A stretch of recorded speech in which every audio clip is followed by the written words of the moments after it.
안녕하십니까. 개인정보 보호위원회위원장입니다.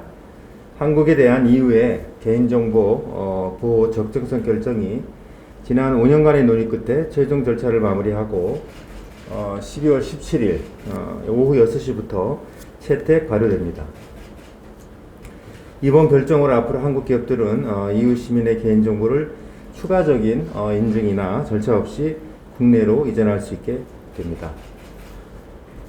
양측의 EU와 한국의 양측 담당 장관인 저와 디디에 레인더스 EU 집행위원회 사법청구 커미셔너는 한국과 EU 간의 높은 수준의 정보 보호에 대한 공유된 의지와 한국의 우수한 개인정보 보호 법제가 이번 적정성 결정의 토대가 되었음을 확인하였습니다.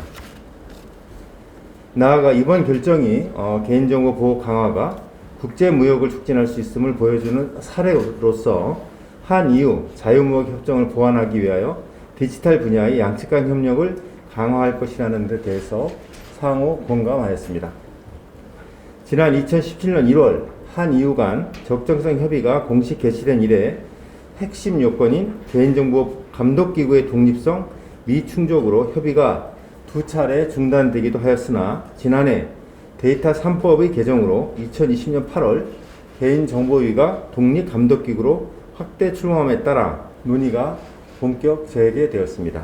한 EU는 지난 5년여 기간 동안 총 60회 이상의 실무회의를 통해 한국의 개인정보보호법 등 관련 법제 및 정부기관별 소관 업무 등에 대한 신중적인 검토를 거쳤습니다.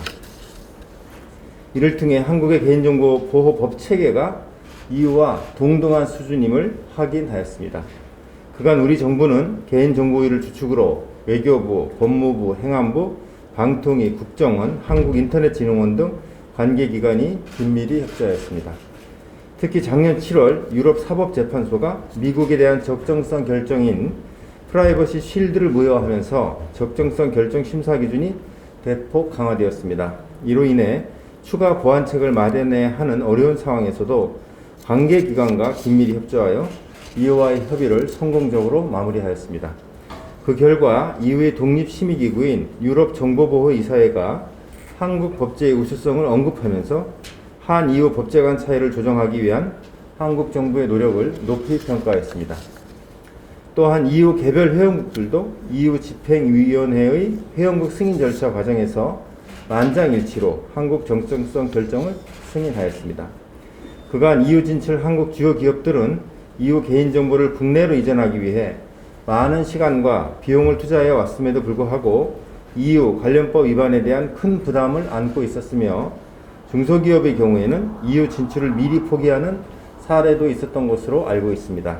이번 적정성 결정으로 한국이 개인정보 국외 이전에 있어 EU 회원국에 준하는 지위를 부여받게 됨에 따라 한국 기업들의 경우 기존의 까다로운 절차가 면제됩니다. 이로 인해 한국 기업들의 EU 진출이 늘어나고 이를 위해 기업이 들여야 했던 시간과 비용이 대폭 절감될 것으로 기대합니다. 나아가 한 EU 기업 간 데이터 교류 협력 강화로 인해 국내 데이터 경제 활성화에도 크게 기여할 것으로 기대합니다. 또한 민간 데이터 이전에 국한되었던 일본에 대한 적정성 결정과는 달리 이번 한국에 대한 적정성 결정은 공공 데이터 이전에도 적용됩니다. 이에 따라 규제 협력 등 한 EU 정부 간 공공 분야 협력도 강화될 것으로 기대합니다.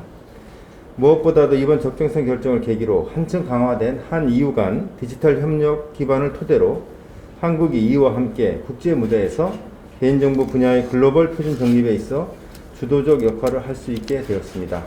정부는 향후 EU 외에도 영국 등 비이익권 국가들과의 적정성 결정을 협의해 나갈 예정입니다. 마지막으로 지난 5년간 관심과 지지를 보내주신 국민 여러분께 감사드립니다. 그리고 60회 이상의 실무 협의 과정에서 끝까지 최선을 다해준 관계부처 공직자분들께도 심심한 감사의 말씀을 드립니다. 고맙습니다.